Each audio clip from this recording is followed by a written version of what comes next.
नेतारं वेत्तारं कर्मभूभृतां ज्ञातारं विश्वतत्त्वानां वन्दे तत्गुणलब्धये वन्दे तत्गुणलब्धये। जय बोलिए परम पूज्य आचार्य श्री उमा स्वामी महामंडराज की, परम पूज्य आचार्य गुरुवर श्री विराग सागर गुरुदेव की, परम पूज्य आचार्य गुरुवर श्री विनम्र सागर गुरुदेव की, द्वादशांग जिनवाणी माता की।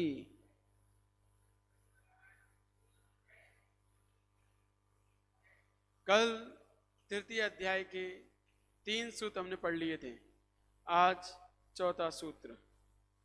कल बताए थे नारकियों के दुख, कैसे कैसे उनके दुख होते हैं। अशुभतर लेस्या परिणाम, अशुभ परिणाम, अशुभ देह, अशुभ वेदना, अशुभ विक्रिया, सब वहां पर उनको दुख प्राप्त होते रहते हैं। कितने प्रकार के दुख प्राप्त होते हैं नारकियों को? 4 प्रकार के। क्षेत्र जनित दुख, शारीरिक दुख, मानसिक दुख, असुरकृत दुख, 4 प्रकार के दुख वहां मिलते हैं। क्षेत्र, जहां वो जन्म लेते हैं, उस क्षेत्र संबंधी दुख, ऐसी शीत उष्णता था मेरु समान लोह गल जाए, ये क्षेत्र जनित दुख है कि वहां इतनी सर्दी, इतनी गर्मी पाई जाती है कि मेरु के समान भी लोह गल जाता है। इतनी अधिक वहां पर क्षेत्र संबंधी पीड़ा है। शारीरिक दुख, अब वहां शरीर संबंधी पीड़ा देते हैं एक दूसरे से। कोई बैतरणी नदी बन गया, कोई सेमर वृक्ष बन गया, आदि आदि, ये सब उनको सता रहे हैं एक दूसरे को। दुख, उनको काट रहे हैं, मार रहे हैं, पीट रहे हैं, छील रहे हैं, कढ़ाई में उबाल रहे हैं, आदि आदि शारीरिक दुख दिए जाते हैं वहां पे। मानसिक दुख, दिमाग टेंशन बहुत ज्यादा रहती है, भागते हैं बचने के लिए, इधर उधर ढूंढते हैं शरण, लेकिन शरण मिलती नहीं है। ऐसी मानसिक दुख में वो निरंतर पड़े रहते हैं। और असुरकृत दुख, जो असुर कुमार के देव हैं, वो आके बढ़ाते हैं। देख देख, ये वही है जो तुझे गालियां देता था, ये वही है देख जो तेरी आंखें फोड़ती थी। माँ के लिए कहते हैं, माँ काजल लगाती है और वो कहते हैं कि देख वही है जो तेरी आंख फोड़ती थी। वहां कुअवधि ज्ञान होता है मिथ्या दृष्टियों को, तो अपने कुअवधि ज्ञान से वो उल्टा उल्टा जानते हैं, विपरीत जानते हैं, सही को भी गलत जानते हैं। तो इसीलिए फिर वो उनको मारने के लिए दौड़ते हैं, फिर वो लड़ते हैं दोनों लोग मिलकर आपस में, और वे असुर कुमार के 2 लोग मजे लेते हैं। वे असुर कुमार के देव कौन होते हैं? जे असुर कुमार के देव, जो आपस में एक दूसरे के बढ़ाएं और खुद मजे लें, है ना? एक दूसरे को बढ़ाएं और खुद मजे लें, ऐसे लोग असुर कुमार के देव बनते हैं। एक दूसरे को परेशान करके एक दूसरे को बढ़ाकर खुद मजे लेते हैं। ऐसे लोग बहुत निकृष्ट लोग कहे जाते हैं। इसीलिए अपने जीवन में ऐसा नहीं बनना चाहिए हमें। क्या लड़वाते क्यों हैं? उनकी संस्कार ही वो ऐसे होते हैं ना। अब वो यहां से गए हैं, यहां धर्मात्मा थे, यहाँ व्रती थे, एलक छुल्लक थे, कुछ भी थे, मुनराज थे, कुछ भी थे, एलक छुल्लक मुनराज व्रती ब्रह्मचारी श्रावक सम्यदृष्टि, इनमें से कुछ भी थे। सम्यदृष्टि नहीं थे, सम्यदृष्टि होते तो असुर कुमार के देव क्यों बनते? तो ये थे धर्मात्मा थे कहने का मतलब। और धर्मात्मा होकर उनकी प्रवृत्तियां ऐसी थी कि एक दूसरे को बढ़ाते थे, मजे लेते थे, तो उनके संस्कार ही ऐसे बन गए। और संस्कार ऐसे बन गए तो अब वहां क्या बनेंगे? असुर कुमार के देव। तो अवधि ज्ञान तो है ही कि हम पहले क्या करते थे, जे करते थे। कहाँ चले अब? चलो नीचे नरक में, वहां मिलेंगे अपने मजे लेने वाले लोग। तो वहां पहुंच जाते हैं, फिर लेते हैं वहां जाके मजे, बढ़ाते हैं और फिर मजे लेते हैं। बड़ा आनंद आता है इसी में ही भारी आनंद लेते हैं, एक दूसरे को बढ़ा बढ़ा के, उनको लड़ाई लगा के। तो ऐसे लोग संस्कार वसात, पूर्व के संस्कार हैं उनके, तभी तो असुर कुमार के देव बने। क्यों? असुर कुमार, कुमार का अर्थ होता है बाल अवस्था। तो बाल अवस्था के जो लोग होते हैं, जिनका स्वभाव होता है, जिनकी सोच बाल अवस्था वाली होती है, वो कैसी सोच होती है? एक दूसरे से मजे लेने की। उम्र इनकी वही रहती है 15-16 साल के बीच की जो बच्चों की उम्र होती है, वैसी ही अधिकतम आयु इनकी। अभी आएगा सूत्र इसका कि इनकी आयु कितनी पाई जाती है, तो उसमें बताया जाएगा। इनकी सोच बाल किशोर अवस्था वाले बालकों की जैसी होती है। तो किशोर अवस्था में ही ये सब हरकतें होती हैं कि एक दूसरे को बढ़ाओ, मजे लो, परेशान करो। ये किशोर अवस्था के लोगों की हरकतें होती हैं, और वो वहाँ पर उनका स्वभाव किशोर अवस्था जैसे बालकों का ही होता है, इसीलिए उन्हें कुमार कहा जाता है। कुमार, उनके नाम के आगे कुमार लगा रहता है। कुमार जैसी हरकतें जिनकी हैं, कुमार जैसा बोलचाल का ढंग, रहने का ढंग, पहनने का ढंग, सब कुमारों जैसा होता है। तो एक किशोर कुमार के दो होते हैं। जैसे रैगिंग कहाँ होती है? रैगिंग कॉलेजों में होती है, तो वहाँ वो कौन सी अवस्था में होते हैं? प्रौढ़ अवस्था तो होती नहीं है, कुमार अवस्था ही होती है। 20, 21, 22, 23 साल की उम्र होती है। उस अवस्था में ही रैगिंग ज़्यादा होती है कॉलेजों में। एक दूसरे कोई नया स्टूडेंट आया, आ गया, पकड़ो पकड़ो ये नया है। सीनियर लोग नए स्टूडेंट को देखकर ऐसे दौड़ते हैं जैसे कि कोई बहुत अच्छा ग्राहक मिल गया हो उन्हें। तो ऐसे उसको पकड़ते हैं, फिर उससे पूछते हैं कहाँ से आए, क्या करते हो, ये बहुत सारी चीज़ें, नाच के दिखाओ, ये करके दिखाओ। नहीं करोगे तो फिर परेशान करेंगे, सताएंगे, क्योंकि हम सीनियर हैं, हमारी माननी पड़ेगी। तो ऐसे लोग किशोर अवस्था में ही ऐसी हरकतें करते हैं।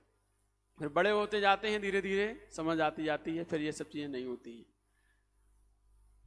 लेकिन बड़े होने के बावजूद भी ऐसे ही करते रहें तो अभी हमारी बुद्धि किशोर जैसी ही है। अभी उसकी बुद्धि का विकास नहीं हुआ है, शरीर का विकास भले ही हो गया हो। इसलिए अपने जीवन में ऐसे ऐसे दुख निरंतर होते हैं नारकियों को, 4 प्रकार के, ठीक? क्षेत्र जनित, शारीरिक, मानसिक और असुरकृत दुख। वहां कितनी भूख लगती, कितनी प्यास लगती, सबको पता ही है। 6 डाला सबने पढ़ी कि नहीं पढ़ी?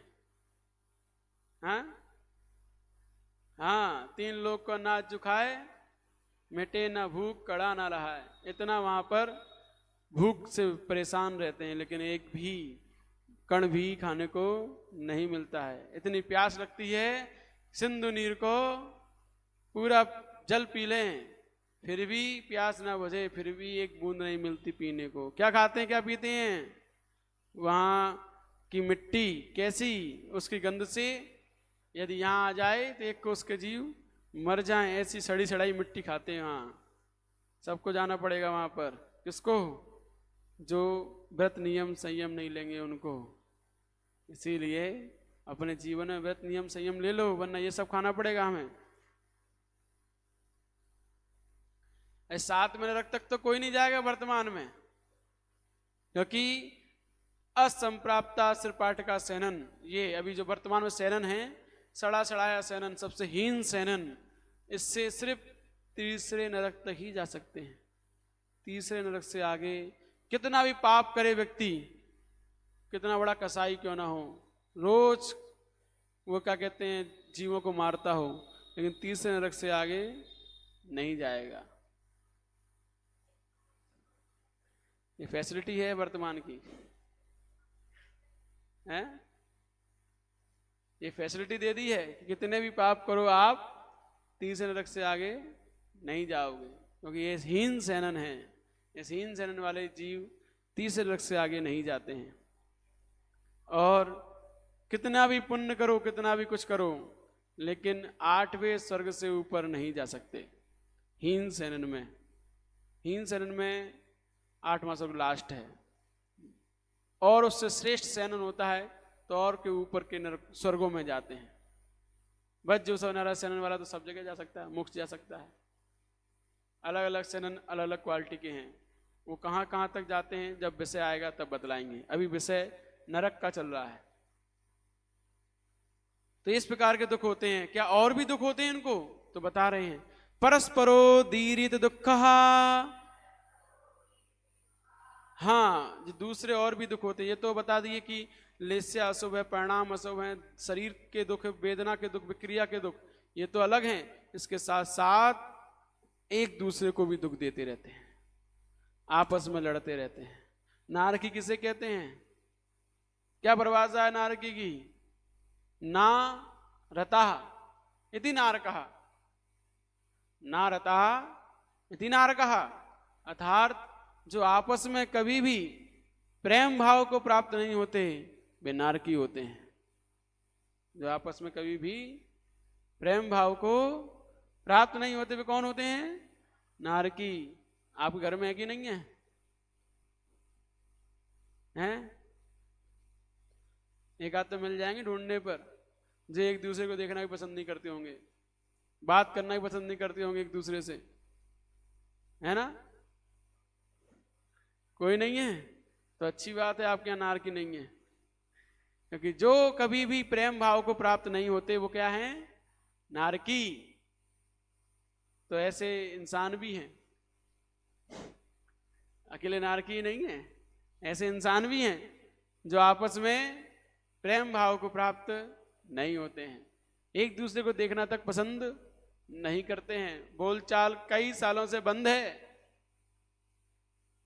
तो ये क्या है?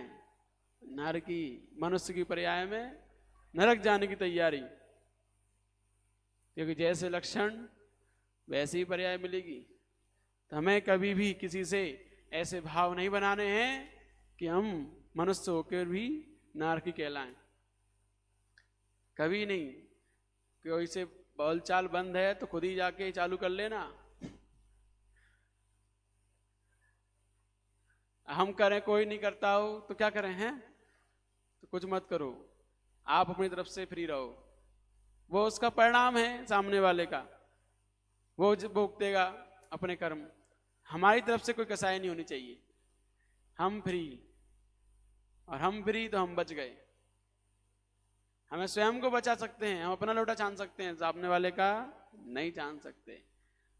लेकिन ऐसा भी होता है जब हम प्रयास करते हैं तो एक बार दो बार प्रयास खाली जाता है, लेकिन तीसरी बार प्रयास सफल भी हो जाता है। तो इसीलिए करना चाहिए प्रयास, क्योंकि सब अपने ही हैं, और अपने ही अपने से नहीं बोलेंगे तो कौन से बोलेंगे? हम किसके पास जाएंगे अपनी समस्याओं को निदान लेने के लिए? इसीलिए अपनों के लिए झुकना भी पड़े, वही व्यक्ति सही मायने में अपना होता है, कि जो अपनों के लिए झुक जाता है, दूसरों के लिए नहीं। वरना अपने दूसरों के लिए अपनों को ही छोड़ के भाग जाते हैं।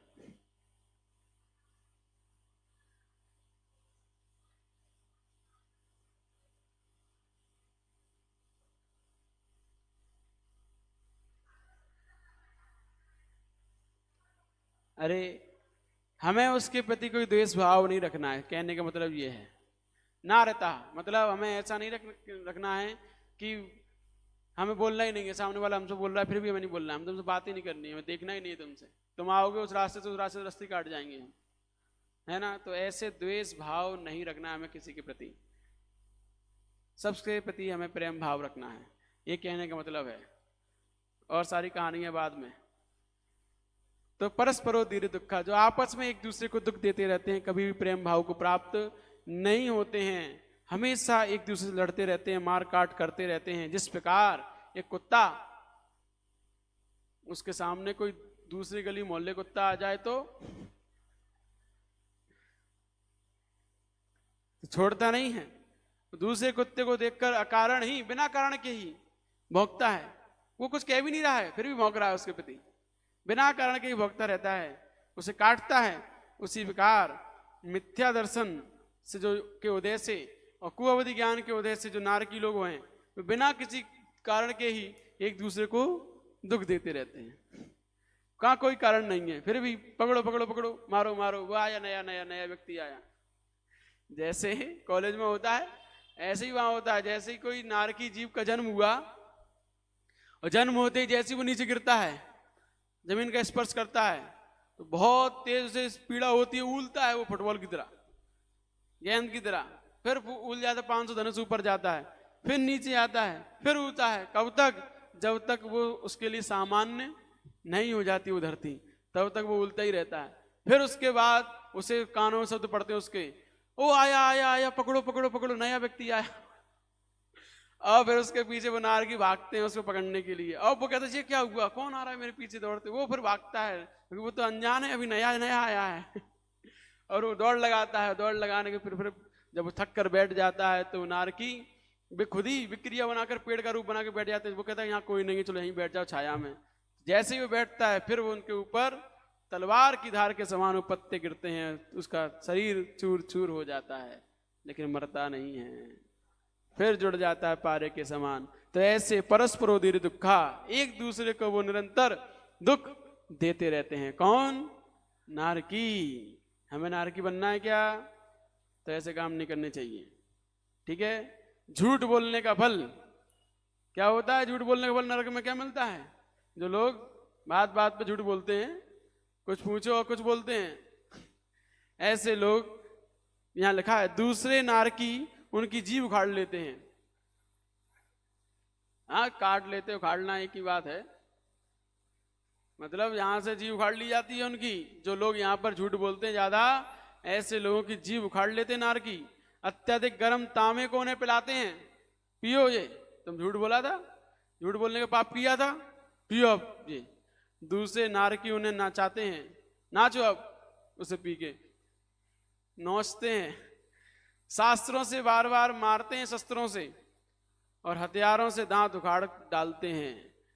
आठों ओठों को किसी भी यंत्र से काट देते हैं। उनके मुखों में बलपूर्वक भयंकर सांपों को ठूस देते हैं, जिनकी फुंकार से प्राण निकलते हैं। ऐसे ऐसे दुख वे नारकी झूठ बोलने वाले लोगों को देते हैं। बोलो झूठ, ये सब मिलेगा तुम्हें, प्रसाद मिलेगा वहां पे अच्छा खासा, भर भर के। बोलो कितना झूठ बोलोगे?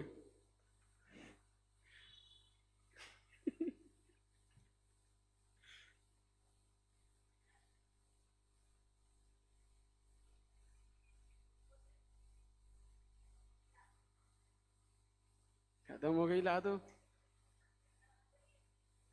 वो तो व्यवस्था है घर की, वरना जब पूरी खत्म हो जाएगी तब कहेंगे क्या? वो तो एक व्यवस्था होती है, व्यवस्था के रूप में ऐसा भी कहना चाहिए थोड़ी सी बची है, बस आज का ही है, कल का नहीं है, तो ये भी तो कह सकते हैं, ले आओ आज के लिए ये, बस जरूरी है झूठ बोलना। चलिए अगला सूत्र कि नरकों में और कौन से दुख हैं? संक्लिष्टा सुरोदीरित दुखाश्च प्राक चतुर्थया।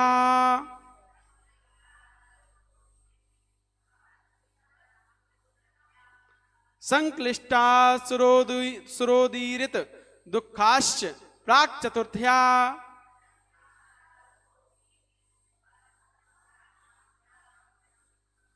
तो पढ़ना आ गया?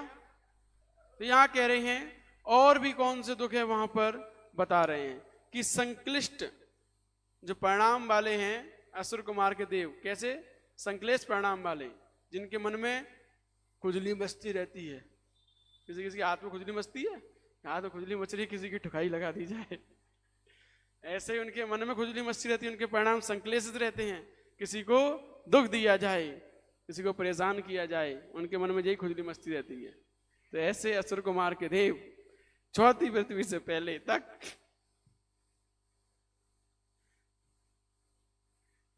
तुम्हें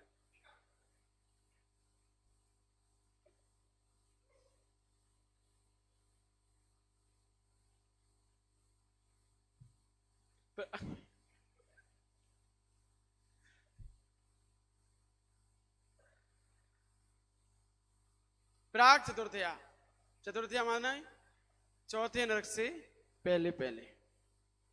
तो चौथे नरक से पहले पहले तक अर्थात तीसरी पृथ्वी तक वह असुर कुमार के देव परेशान करने जाते हैं नारकियों को। तीसरी नरक तक, उससे नीचे नहीं जाते हैं, उनकी सीमा वहीं तक है, उसके आगे नहीं जाएंगे।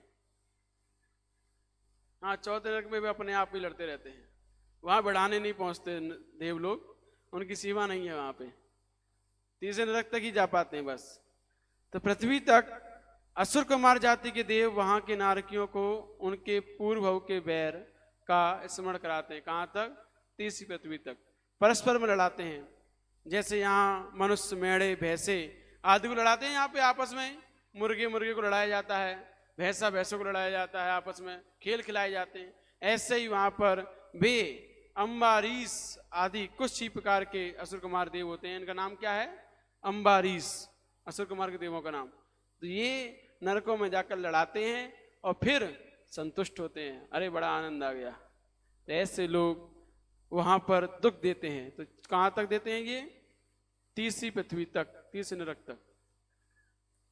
और भी बता रहे थे कि नरकों में किन किन कार्यों का क्या क्या फल मिलता है।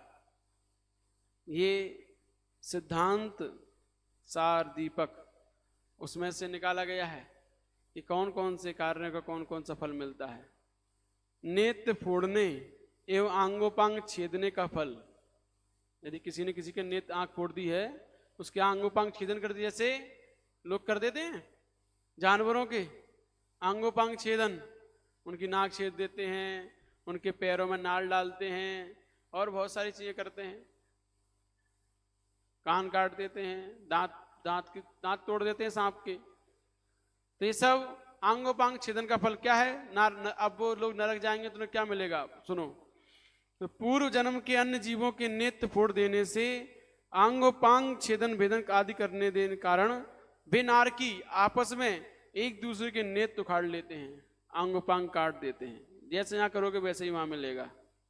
बुरे विचार का फल, जो लोग यहाँ पर बुरे विचार करते हैं, खोटे निंदनीय, दूसरों को परेशान करने के, दूसरों के प्रति खोटे दुष्कर्म करने के ऐसे विचार करते हैं, दूसरे जीवों के प्रति बुरे चिंतन आदि से चित्त में जो विकार उत्पन्न होता है, उस कारण नारकी क्रोधित होते हुए बलपूर्वक पेट विदीर्ण कर देते हैं और कोई यंत्र आदि को उसमें पीस देते हैं।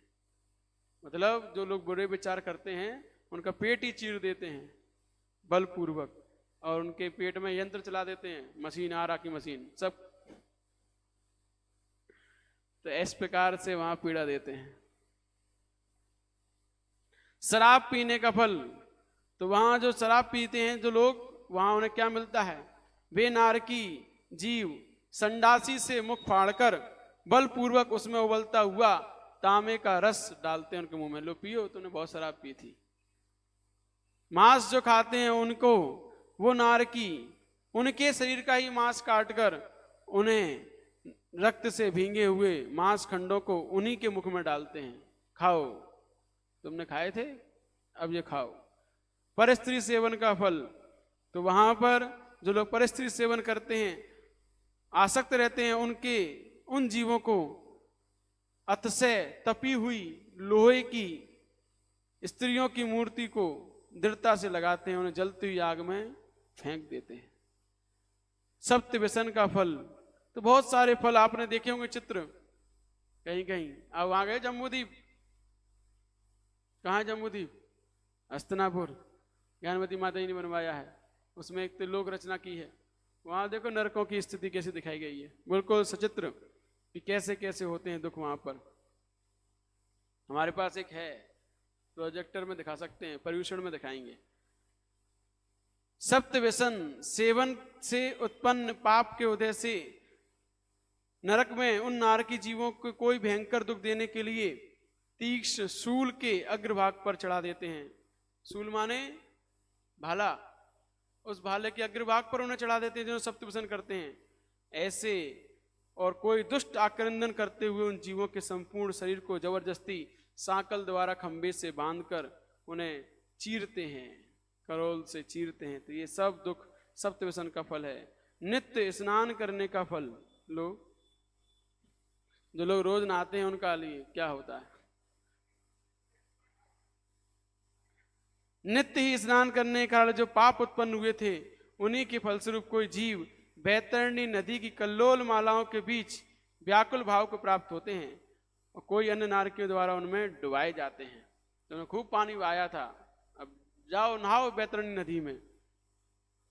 तो इसीलिए पानी कम से कम प्रयोग करना चाहिए। तो ये सारे की सारी चीजें एक दूसरे से दुख देते हैं, उसके बाद संक्लिष्ट परिणाम वाले जो असुर कुमार के देव हैं एक दूसरे को भिड़ाते हैं और आनंद लेते हैं। ऐसे असुर कुमार के देवों के द्वारा भी तीसरी पृथ्वी तक वहां पर दुख दिया जाता है। अब बताते हैं इनकी आयु कि वहां की आयु कितनी कितनी है। तेस्वेकत त्रिसप्तदश, तेस्वेकत त्रिसप्तदश सप्तदश, तेस्वेकत त्रिसप्तदश सप्तदश द्वाविंशति त्रयस्त्रिंशत् सागरोपमा।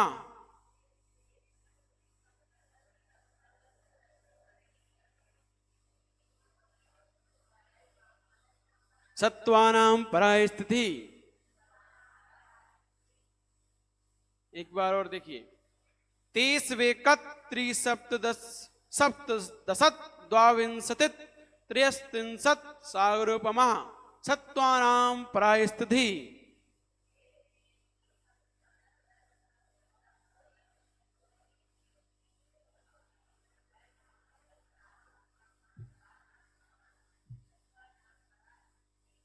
क्लियर? एक बार और, तेईसवेकत त्रिसप्तदश सप्तदशत् द्वाविंशति सप्तदशत् द्वाविंशति त्रयस्त्रिंशत् सागरोपमा सत्वानां परास्थिति। पढ़िए।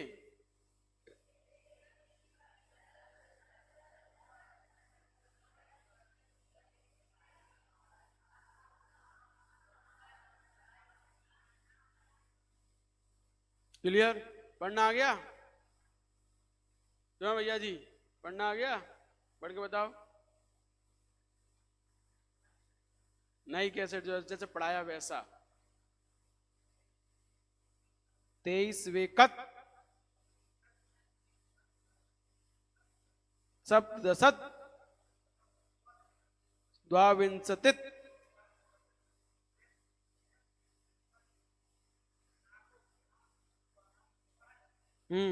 तो यहां तीन जगह संयुक्त अक्षर क्या है? संयुक्त अक्षर। तो तीन जगह ध्यान देना है। तेईसवेकत यहां पर, सप्तदशत् यहां पर, द्वाविंशतित यहां पर। तो तीन जगह क्या है? संयुक्त अक्षर। तो संयुक्त अक्षर को कैसे पढ़ते हैं? स्वराघात होता है वहां पे। हाँ, तो इस प्रकार से ये सूत्र पढ़ा जाएगा। इसका अर्थ देखिए, तेषु नरकों में, तेषु माने उन नरकों में, 1, 3, 7, 10, सप्तदश माने 17, द्वाविंशति माने 22, त्रयस्त्रिंशत् माने 33, सागरोपम सागर की, सत्वानाम सभी नारकी जीवों की, परास्थिति माने उत्कृष्ट आयु है। क्रम से, जैसे जैसे नरक हैं वैसे वैसे क्रम से। पहले नरक में कितनी आयु उत्कृष्ट है? 1 सागर, दूसरे की 3 सागर, तीसरे की 7 सागर, चौथे की 10, पांचवे की 17 सागर, और छठवें की 22 और सातवें की 33 सागर उत्कृष्ट आयु है। ये सब अलग अलग नरकों की अलग अलग उत्कृष्ट आयु बतलाई गई है।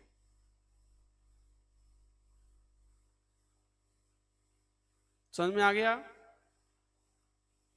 और जगन्नायु, उसके बाद अगला सूत्र है क्या?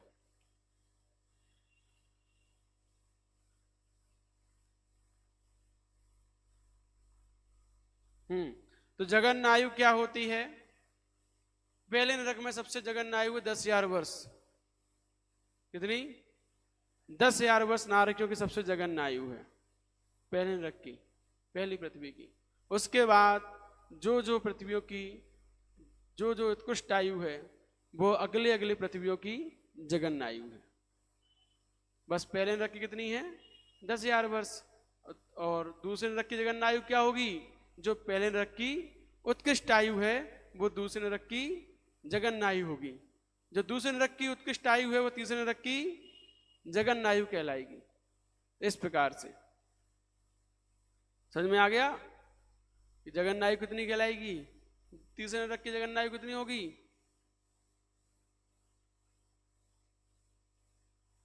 तीसरे की 3 सागर, क्योंकि दूसरे की उत्कृष्ट कितनी है? 3 सागर।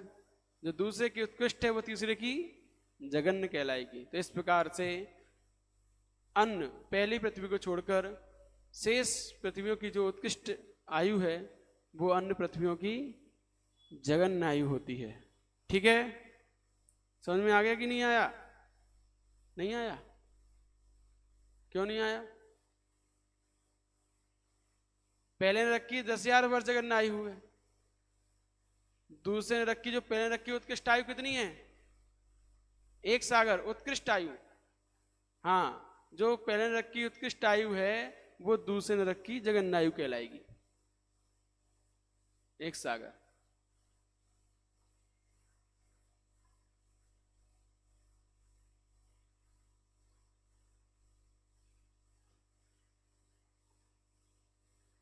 यहां कहने का मतलब यह है कि जो आगे आगे के स्वर्गों की उत्कृष्ट आयु है वो आगे आगे नहीं, स्वर्गों की जो आगे आगे के नरकों की, पहली पृथ्वी को छोड़ दो, पहली पृथ्वी से लेकर जगन्य आयु को छोड़कर अभी उत्कृष्ट आयु की बात कर रहे हैं। जो एक पहली पृथ्वी से लेकर 7वीं पृथ्वी तक की जो उत्कृष्ट आयु कही वो उत्कृष्ट आयु दूसरी पृथ्वी से लेकर 7वीं पृथ्वी तक आगे आगे की पृथ्वियों की जगन्य आयु है। जैसे पहले नरक की उत्कृष्ट आयु 1 सागर, दूसरे नरक की वो जगन्य आयु बनेगी। दूसरे नरक की उत्कृष्ट आयु 3 सागर, वह तीसरे नरक की जगन्य आयु कहलाएगी। तीसरे नरक की उत्कृष्ट आयु 7 सागर, वह चौथे नरक की जगन्य आयु कहलाएगी। तो मतलब जो पहले वाले की उत्कृष्ट है वो अगले वाले की जगन्य कहलाएगी। समझ में आ गई या भी नहीं आई? क्या? हाँ, इधर इधर जो पहला नंबर का है उसकी उत्कृष्ट है, अगले वाले की वो जगन्य है। बोर्ड लगा होता तो समझा देते, वो तो उधर रखा है। चलिए आगे।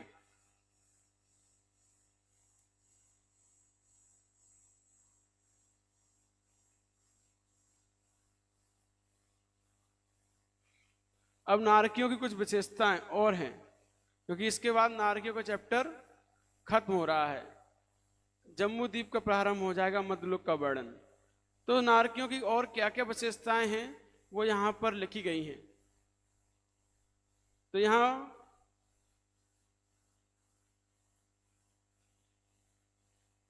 नारकियों जीवों को कभी सुख शांति का अनुभव होता है? होता है। कब होता है? जब मनुष्य लोक में तीर्थंकरों का जन्म होता है, तब एक क्षण मात्र के लिए नारकी जीवों को सुख शांति का अनुभव होता है। हाँ, तीर्थंकर प्रकृति वाले जीव यदि नरक में जाते हैं तो 6 महीने पहले उनका लड़ना झगड़ना बंद हो जाता है।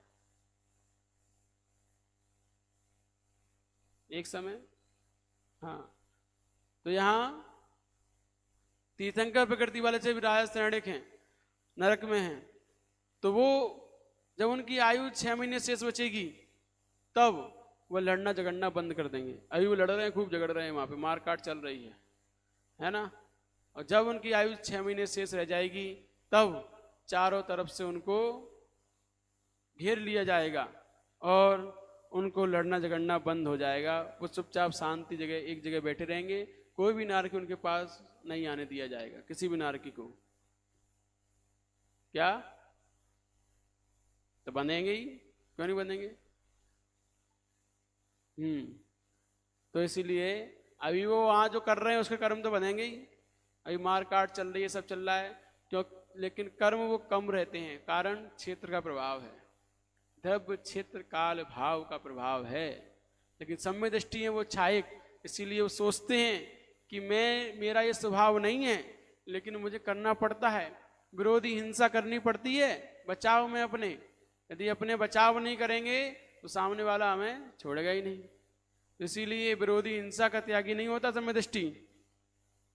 जिस प्रकार भरत चक्रवर्ती छायक समदृष्टि, लेकिन विरोधी हिंसा का त्यागी नहीं है। उनके राज्य पर यदि कोई दूसरा राजा आक्रमण करेगा तो क्या वो लड़ने नहीं जाएंगे कि नहीं नहीं मुझे हिंसा नहीं करनी है, नहीं, ऐसे चुपचाप बैठे रहेंगे, उनका राज्य ही छीन लिया जाएगा फिर तो वो राजा उस राजा का विरोध करने के लिए पूरी सेना के साथ लड़ने जाता है। भले ही सम्यक दृष्टि है तो सम्यक दृष्टि भी विरोधी हिंसा, आरंभी, उद्योगी, 3 प्रकार की हिंसा करता है, संकल्पी हिंसा नहीं करता है।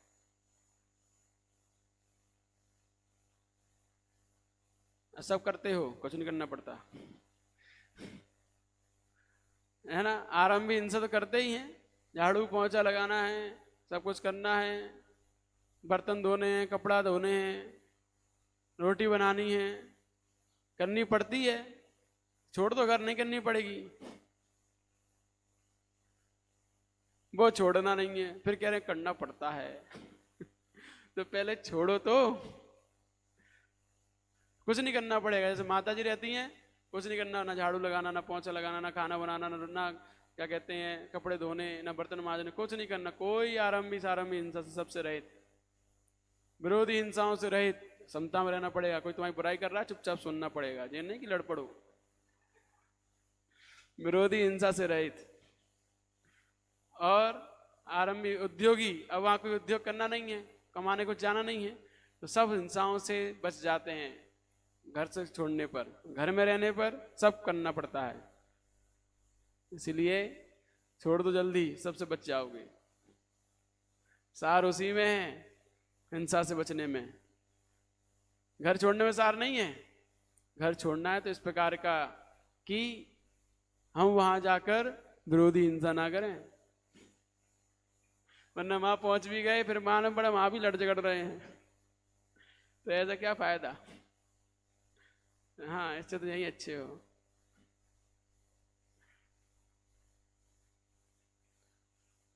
तो ऐसे वहां पर नारकी जीवों को कुछ क्षण के लिए शांति का अनुभव होता है।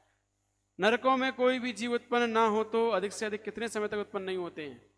यदि कोई जीव नरक में उत्पन्न ना हो तो अधिक से अधिक कितने समय तक, तो पहले नरक में 24 मुहूर्त तक, दूसरे नरक में 7 दिन तक, तीसरे नरक में 1 पक्ष, चौथे नरक में 1 मास, 5वें नरक में 2 मास, 6वें में 4 मास, 7वें में 6 मास तक अधिक से अधिक कोई भी जीव उत्पन्न नहीं होते। इसको नरकों का अंतर भी कहते हैं। अर्थात क्या कहना चाह रहे हैं कि पहले नरक में यदि कोई इस दुनिया से कोई भी मरकर नरक में ना जाए तो कितने समय तक नहीं जा सकता, अधिक से अधिक 24 मुहूर्त। कितने? 24 मुहूर्त।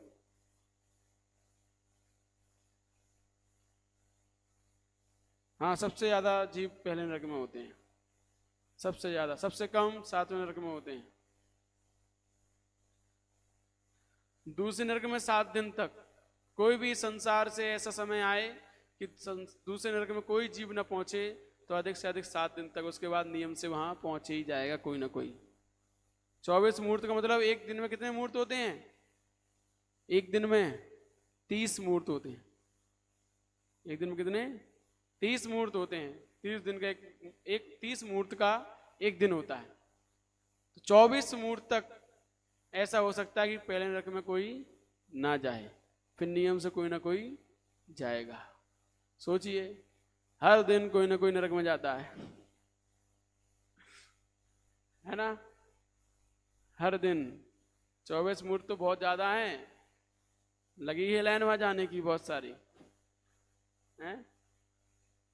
निकलते भी हैं, निकलेंगे तो कम, जाते ज्यादा है, निकलते कम इसलिए क्योंकि आयु इतनी अधिक है। वहां एक सागर की आयु है, जब पूरी हो जाएगी तभी तो निकलेंगे। 10,000 कम से कम 10,000 वर्ष की आयु है, जब वो पूरी हो जाएगी तब निकलेंगे। तो आयु इतनी अधिक है कि निकलते कम है, पहुंचते रहते हैं। हाँ, चलता रहता है कार्यक्रम, जैसे निकलते पहुंचते भी, निकलते भी पहुंचते भी, चलता रहता है। तो इस प्रकार ये इसका अंतर कहा। नारकियों में कौन कौन से ज्ञान होते हैं? नारकी जीवों में यदि सम्यक दृष्टि है तो 3 ज्ञान पाए जाएंगे, मति ज्ञान, सुत ज्ञान, अवधिक ज्ञान। मिथ्या दृष्टि है तो भी 3 ज्ञान, कुमति, कुश्रुत, कुअवधि, ऐसे 6 ज्ञान वहां पाए जाते हैं नारकियों में। ठीक है, नारकियों में अवधि ज्ञान के माध्यम से कहां तक की बात जान सकते हैं? तो नारकी जीव, प्रथम नरक के नारकी जीव अवधि ज्ञान के माध्यम से 4 कोष तक की बात जान सकते हैं। 4 कोष, उनके आसपास 4 कोष तक जो नारकी है उसके बारे में जान सकते हैं वो। दूसरे नरक के जीव 3.5 कोष, तीसरे के 3 कोष, चौथे के मतलब आधा आधा कोष कम होता गया है सब में, और अंतिम 7वें में 1 कोष की बात तक को जानते हैं। ये नारकी की उत्कृष्टायु बताई थी, जगन्नायु बताई थी। और प्रथम नरक के नारकी जीव मरकर दूसरी पर्याय को प्राप्त कर लगातार कितनी बार उस नरक में उत्पन्न हो सकते हैं?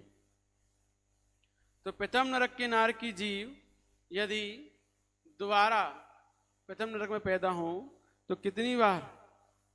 लगातार 8 बार उसी नरक में आ सकते हैं। हाँ, प्रथम नरक से निकले, यहाँ आए, फिर क्रूर त्रियंच बने, फिर यहाँ क्रूर त्रियंच बनकर हिंसा की, खूब ज्यादा जीवों को मारा, फिर प्रथम नरक में गए, फिर यहाँ आकर त्रियंच बने, फिर नरक में गए, फिर ऐसे लगातार कितनी बार? 8 बार पहले नरक में उत्पन्न हो सकते हैं। दूसरे नरक के नारकी लगातार 7 बार दूसरे नरक में जा सकते हैं। तीसरे नरक के नारकी लगातार 6 बार, चौथे के नारकी लगातार 5 बार, 5वें के लगातार 4 बार, 6वें के लगातार 3 बार, 7वें के लगातार 2 बार उत्पन्न हो सकते हैं। 7वें नरक के नारकी लगातार 2 बार 7वें नरक में पैदा हो सकते, इससे ज्यादा नहीं होते। इसके बाद वह संभल जाते हैं, इससे ज्यादा नहीं होते। यही क्या कम है? सही बात है, एक बार नरक में जाना कौन चाहता है? नारकी जीवों के कौन कौन से गुणस्थान होते हैं? कितने गुणस्थान पाए जाते हैं नारकियों में?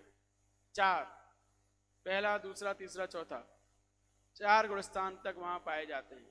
पहला मिथ्यात्व, दूसरा सासादन, तीसरा सम्य मिथ्यात्व, चौथा अवरत सम्य दृष्टि, असंयत गुणस्थान। ऐसे 4 गुणस्थान वहां पर पाए जाते हैं। और जब 4 गुणस्थान हैं तो वहां पर कितने सम्यक्त होते हैं नारकियों में? शायक, वेदक, उपसम, तीनों होते हैं।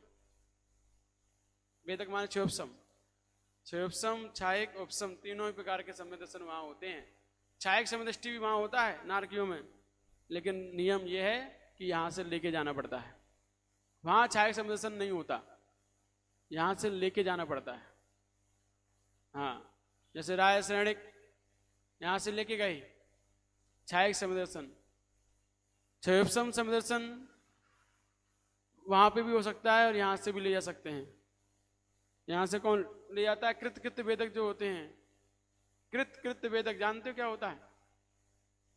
कृत वेदक का अर्थ होता है जिन्होंने मोहिनी कर्म की 6 प्रकृतियां का क्षय कर दिया है, एक प्रकृति रह गई है सम्यक्त प्रकृति, उसका क्षय करना शेष है बस। उनके उसके बाद उन्हें छायक समदर्शन हो जाएगा। और सम्यक्त प्रकृति भी क्षय होने ही वाली है, करना कुछ नहीं है, कर सब चुके जो करना था, बस अभी तक हुई नहीं है, उससे पहले ही मरण हो गया। तो ऐसे जीव कृत वेदक कहलाते हैं, जो छायक समदृष्टि बनने वाले हैं और उससे पहले ही उनका मरण हो जाए तो वह क्षयोपसम सम्यक्त में नरक में जाते हैं और वहां जाकर छायक उन्हें हो जाता है। ये कृत वेदक कहलाते हैं। तो इस प्रकार क्षयोपसम सम्यक्त भी ले सकते हैं, वहां भी क्षयोपसम हो सकता है। जैसे श्री कृष्ण जैसे और भी हुए जो जिनको समय दर्शन था यहाँ पे क्षयोपसम समय दर्शन, और वो नरक में गए दूसरे में तीसरे में और उनको समय दर्शन छूट गया, तो वहां जाकर समय दर्शन पुराण कर सकते हैं क्षयोपसम समय दृष्टि। उपसम भी वहां हो सकता है, जो अनादि मिथ्यादृष्टि को होता है प्रथमोपसम सम्यक, वो भी वहां हो जाता है वेदना और जाति स्मरण आदि कारण से।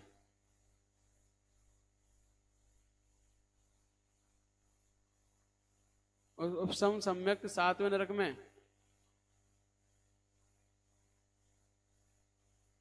एक तो आगे बैठा करो आप, है ना, पीछे बैठते हो आवाज नहीं आती यहां तक।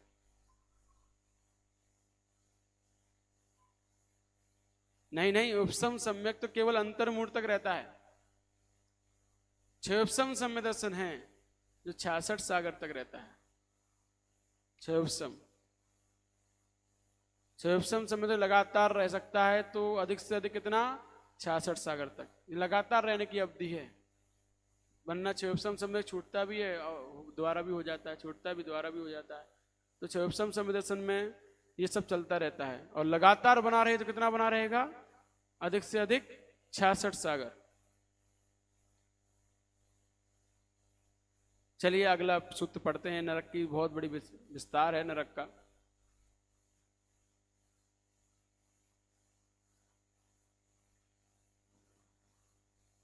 अब आता है त्रियक लोक का वर्णन।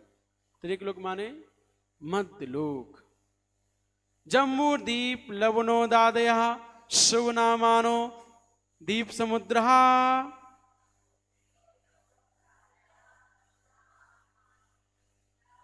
जम्बू दीप लवणो दादय शिवनामानो दीप समुद्र।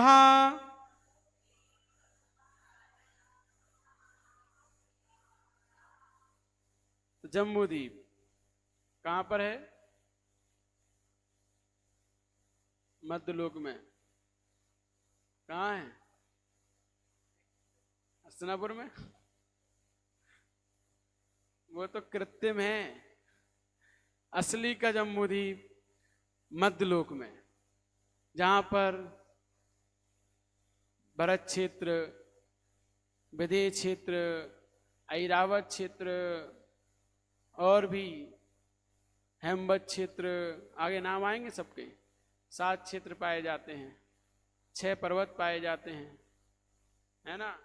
ये सब अभी बतलाया जाएगा। उसे क्या कहते हैं, जम्बू द्वीप। वो जम्बू द्वीप कैसा है, वो जम्बू द्वीप और लवण समुद्र को आदि करके शिव नाम वाले द्वीप समुद्र कहां पर हैं, मध्यलोक में। ये पहले नंबर के समुद्र और द्वीप कौन से हैं, जम्बू द्वीप और लवण समुद्र, ये पहले नंबर के हैं। आदि करके ऐसे शिव नाम वाले द्वीप और समुद्र इस मध्यलोक में असंख्यात हैं। असंख्यात द्वीप, असंख्यात समुद्र, द्वीप समुद्र ऐसे चलता ही जाता है। अंतिम द्वीप, अंतिम समुद्र शंभु रमण द्वीप, शंभु रमण समुद्र, अंतिम है ये। क्या है ये, अंतिम। इस लोक में, मध्यलोक में असंख्यात द्वीप, असंख्यात समुद्र। पहला जम्बू द्वीप, लवण समुद्र। यहाँ पे बोर्ड होता तो सही हो जाता, अच्छे से समझ में आ जाता। हाँ हाँ, समझा के पढ़ाएंगे, चिंता नहीं करो। क्या,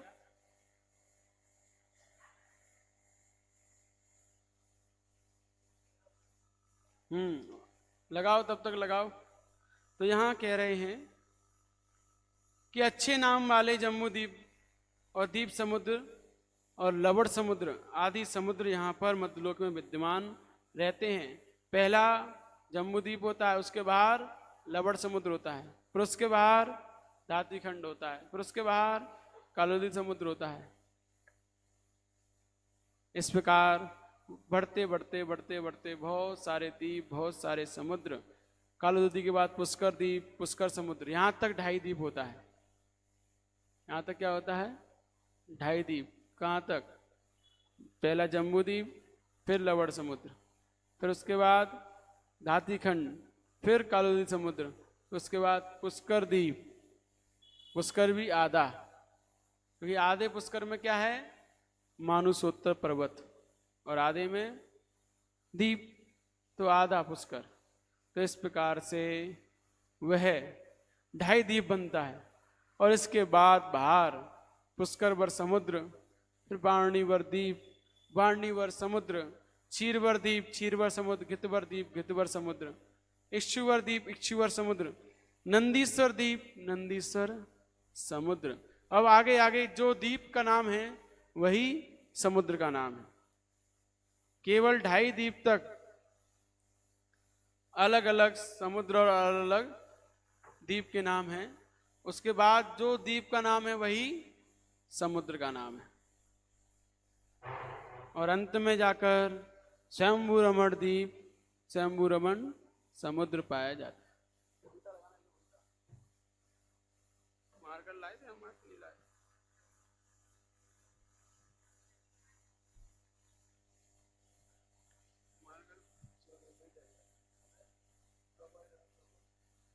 मार्कर हम ऊपर रखा है, भूल गए हम।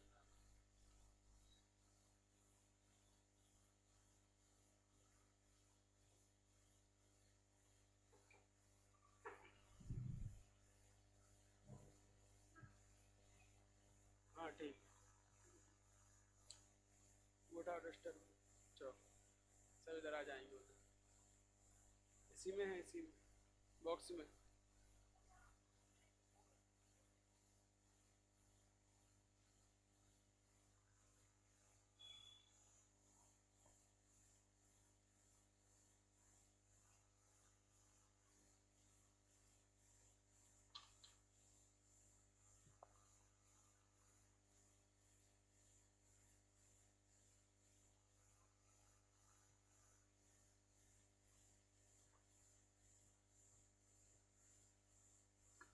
देखिए,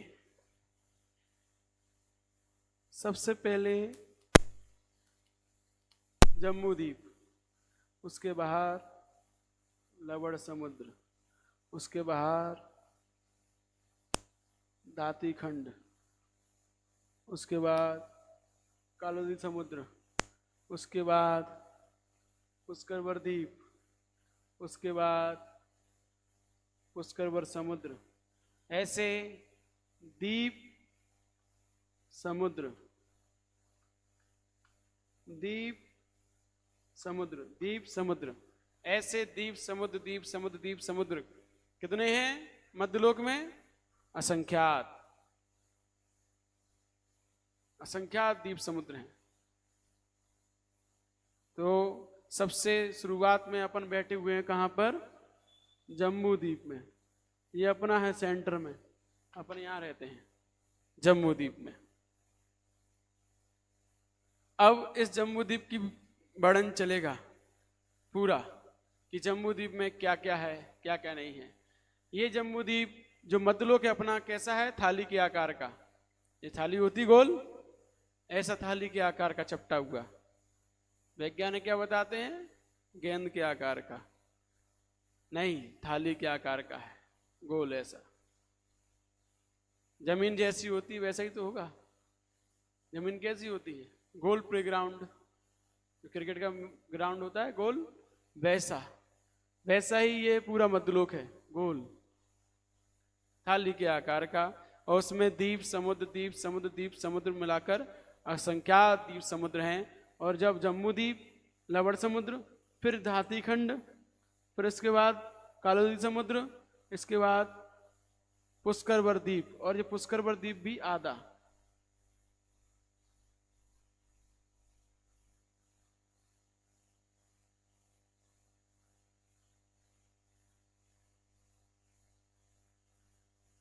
आधा, आधे में द्वीप है, आधे में ये पर्वत है। ये क्या है? पर्वत, मानुषोत्तर पर्वत, ये आधे है। और ये सब एक दूसरे से दूने दूने हैं। पहला इसका अभी बताएंगे कितना बड़ा है ये, अगला सूत्र में यही बताएंगे कि ये कैसे हैं। तो देखिए, द्विर द्विर विस्कंभा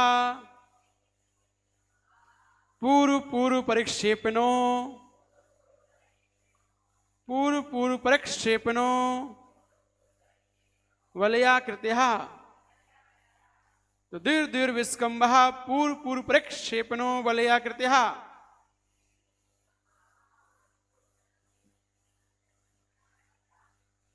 तो ये द्वीप और समुद्र दूर दूर विस्कंभ माने दूने दूने विस्तार वाले हैं। कितने? दूने दूने विस्तार वाले हैं। और पूर्व पूर्व के द्वीप समुद्र को घेरे हुए हैं। वलयाकृतियां माने चूड़ी के समान, चूड़ी के आकार के। जिस प्रकार से चूड़ी गोल होती है, ऐसे ही ये चूड़ियाँ के आकार के समान बले आकृत माने गोल हैं और दूर दूर विश्व में दूने दूने हैं। जम्बू द्वीप से दूना लवण समुद्र, लवण समुद्र से दूना धातीखंड, धातीखंड से दूना कालादि समुद्र, कालादि समुद्र से दूना पुष्करवर द्वीप, इससे दूना पुष्करवर समुद्र। तो ये सब एक दूसरे से दूने दूने विस्तार वाले हैं। आइए बताएंगे कितने कितना विस्तार किस किस का है और ये कैसे हैं। एक दूसरे को पूर्व पूर्व प्रक्षेपणों एक दूसरे को घेरे हुए हैं। जम्बू द्वीप को किसने घेरा? लवण समुद्र ने। लवण समुद्र किसने घेरा? धातीखंड ने। धातीखंड को कालादि समुद्र ने। तो एक दूसरे को पूर्व पूर्व प्रक्षेपणों एक दूसरे को घेरे हुए हैं। द्वीप समुद्र, पहले द्वीप फिर समुद्र, फिर द्वीप फिर समुद्र, फिर द्वीप फिर समुद्र, इस प्रकार से एक दूसरे को घेरे हुए दूने दूने विस्तार वाले यह द्वीप समुद्र कितने हैं? असंख्यात द्वीप समुद्र जम्बू द्वीप में पाए जाते हैं। जम्बू द्वीप में नहीं, मध्यलोक में। जम्बू द्वीप तो बीचों बीच में है, बस छोटा सा। अब कितना बड़ा जम्बू द्वीप है जिससे हम जान पाए कि आगे आगे का विस्तार कितना कितना है, तो बता रहे हैं। तन मध्य मेरु नाभिवित्तो, तन मध्य मेरु नाभिवित्तो, नाभिर्वित्तो योजन शत सहस्र विस्कंभो जम्बूद्वीपः।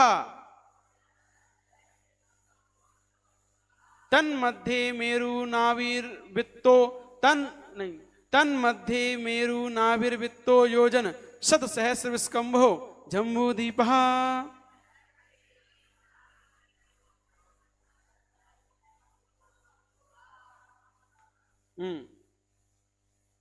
क्लियर? पढ़ना आ गया? तो यहां कह रहे हैं तन मध्य, उन द्वीप समुद्रों के बीचों बीच मेरु नाभि रूप से युक्त है। ये इन सब द्वीप समुद्र के बीचों बीच में क्या है? ये मेरु पर्वत यहां पे नाभि के रूप में। जैसे अपने शरीर में बीचों बीच में क्या है? नाभि, सेंटर पॉइंट। ऐसे ही समस्त द्वीप समुद्र का सेंटर पॉइंट मेरु पर्वत। विस्कंभो जम्बूद्वीप, सहस्र विस्कंभो माने 1,00,000 योजन विस्तार। शत सहस्र माने, शत माने 100 और सहस्र माने क्या? 1000। तो जब शत सहस्र 100 का गुणा कर दिया जाए 1000 में कितने आएंगे? 1,00,000। तो 1,00,000 योजन विस्तार वाला क्या है? ये जम्बूद्वीपः।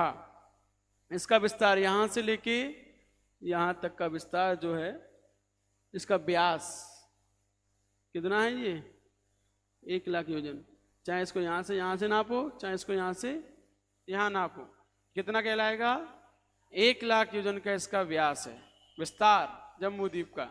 अब शेष क्या बचेंगे? अब पिछले सूत्र में पढ़ा था हमने, दूने दूने विस्तार वाले हैं। तो इसका 1,00,000, इसका कितना हो जाएगा? 2,00,000 लवण समुद्र का। लवण समुद्र से दूना धातीखंड का 4,00,000, कालोदी समुद्र 8,00,000, पुष्करवर द्वीप 16,00,000, उसके बाद पुष्करवर समुद्र 32,00,000। तो इस प्रकार से दूने दूने दूने दूने विस्तार वाले हैं ये सभी द्वीप समुद्र। अब ये 1,00,000 यहां से यहां तक का है। अब ये 2,00,000 यहां से यहां तक का 2,00,000 है, यहां से यहां तक का 4,00,000 है, यहां से यहां तक का 8,00,000, यहां से यहां तक का 16,00,000। अब इस 16,00,000 में आधे 8,00,000 में पर्वत है मानुषोत्तर, और आधे 8,00,000 में जीव रहते हैं द्वीप, वो पुष्करवर द्वीप में। 8,00,000 में तो द्वीप है, वहां पर रचना है भरत क्षेत्र, विदेश क्षेत्र आदि क्षेत्रों की, सुमेरु पर्वत की। तो ये सब द्वीप में है। उसके बाहर 8,00,000 में मानुषोत्तर पर्वत है, ये सीमा है। इसके बाहर मनुष्य नहीं जाते। मानुषोत्तर पर्वत के आगे मनुष्य नहीं जा सकते। मनुष्य लोक की सीमा यहीं तक है। ये कितना हो गया? 1,00,000, 2,00,000, 4,00,000, 8,00,000 और 8,00,000। 16 नहीं, 8, क्योंकि आधे में तो मनुष्य पर्वत है। 8 तो 8 8 16, 16 और 4 20, 20 और 2 22, 22 और 1 23, 23 नहीं, ये भी आधा लो यहां से आधा, कितने हो गए 22.5। अब इसी तरफ लो 22.5 इधर, 22.5 इधर, कितने हो गए 45 लाख योजन। 45 लाख योजन का मनुष्य लोक होता है।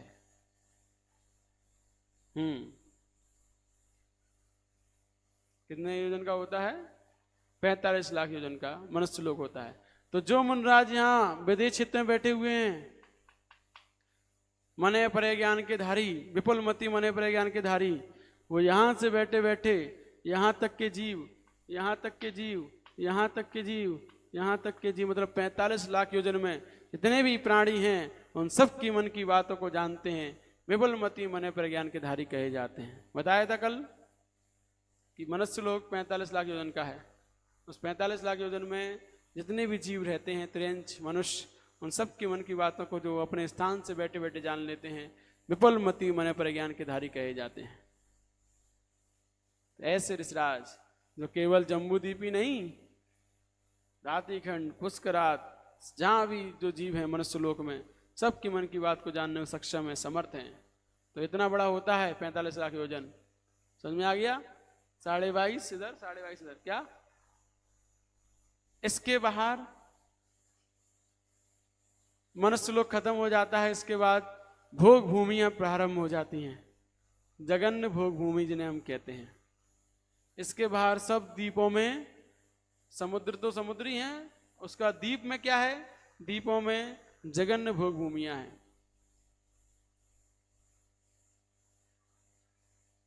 अपन यहां जम्मू द्वीप में है। अभी जम्मू द्वीप का वर्णन चलेगा कि जम्मू द्वीप में क्या क्या है। अभी केवल मध्यलोक का वर्णन चल रहा है कि मध्यलोक में क्या क्या है, कितना बड़ा है। तो ये मध्यलोक में मनुष्य लोक हमने बताया 45 लाख योजन का होता है। इसके आगे और बहुत सारे अभी द्वीप के नाम बताए थे। पुष्करवर द्वीप के बाद, समुद्र के बाद वारणीवर द्वीप है। वारणीवर द्वीप के बाद क्षीरवर द्वीप है, जिसके जल भरकर देव लाते हैं और जन्माभिषेक करते हैं भगवान का। क्षीरवर समुद्र, क्षीरवर द्वीप। हाँ, और आगे आगे जो नाम आ रहे हैं इसके बाद, पुष्करवर के बाद जो द्वीप के नाम है वही समुद्र के नाम है। एक द्वीप एक समुद्र, एक द्वीप एक समुद्र। तो जैसा जैसा द्वीप का नाम है वही वही समुद्र के नाम आते जाते हैं। तो पहला वारणीवर, फिर उसके बाद क्षीरवर। वारणी माने जल, तो जल के समान जिस समुद्र का रंग होता है वारणीवर। उसके बाद क्षीरवर, दूध के समान जिस समुद्र का रंग होता है क्षीरवर समुद्र। घृतवर, घी के समान जिस समुद्र का रंग और स्वाद होता है घृतवर। और इक्षुवर, गन्ने के जूस के समान जिसका स्वाद होता है इक्षुवर। और उसके आगे आगे और भी हैं। 8वां द्वीप कौन सा है? नंदीश्वर द्वीप। कितने हो गए ये? जम्बू द्वीप पहला, दूसरा दातिखंड, तीसरा पुष्कर, चौथा वारणीवर, 5वां क्षीरवर, 7वां घृतवर और 8वां पूरे हमने सही गिने थे। जम्बूद्वीप पहला, दातिखंड दूसरा, पुष्करवर तीसरा, वारणीवर चौथा, क्षीरवर 5वां, घृतवर 6वां, इक्षुवर 7वां और नंदीश्वर 8वां। 8वां द्वीप नंदीश्वरम भासरम भवन वित्तवा, उनको नमस्कार करने से सुख होता है। तो ये आज का समय अपना पूरा हुआ। तो इस प्रकार से यहाँ बताए गए कि मध्यलोक के बीचों बीच जम्बूद्वीप है, जिसका विस्तार 1 लाख योजन का है। और उसके आगे लवण समुद्र, उसके आगे धातिखंड आदि आदि। तो टोटल 45 लाख योजन में मनुष्य रहते हैं। यहीं तक मनुष्य रहते हैं बस, पुष्करवर द्वीप तक। इसके आगे मानसरोवर पर्वत के उधर, मानसरोवर पर्वत पर ही कोई मनुष्य नहीं जा पाता, इतना ऊंचा पर्वत है वो, तो वहाँ कोई नहीं जा सकता है। तो इसलिए ये सब 45 लाख योजन में ही मनुष्य रहते हैं। इसे क्या बोलते हैं? ढाई द्वीप। ढाई माने इसको आधा लिया है पुष्कर को, आधे में द्वीप पर्वत है, आधे में द्वीप है, तो इसको आधा लेंगे। आधा ये, एक धातिखंड, एक जम्बूद्वीप, 1 2 और एक आधा ढाई, तो ढाई द्वीप में ही मनुष्य लोक है, यहीं मनुष्य रहते हैं, इसके आगे नहीं होते हैं। जम्बू द्वीप के उत्तर पूर्व में स्थित अनादि निधन पृथ्वी का एक जम्बू का वृक्ष है। इस द्वीप का नाम जम्बू द्वीप पड़ा है। जम्बू द्वीप में यहाँ पर एक भूभूमि है उत्तर ध्रुव, उसमें एक जम्बू वृक्ष है, इससे इसका नाम जम्बू द्वीप पड़ा है। इस प्रकार धाती खंड में धातकी वृक्ष होने से उसका नाम धाती खंड है। पुष्करवर में पुष्कर वृक्ष होने से उसका नाम पुष्करवर द्वीप है। इस प्रकार ये सब बातें हुई। अब कल चलेगा जम्बू द्वीप की विशेषताएं, कि इस जम्बू द्वीप में कौन कौन से क्षेत्र पाए जाते हैं, उन क्षेत्रों के नाम कल। आज के लिए इतना ही काफी है।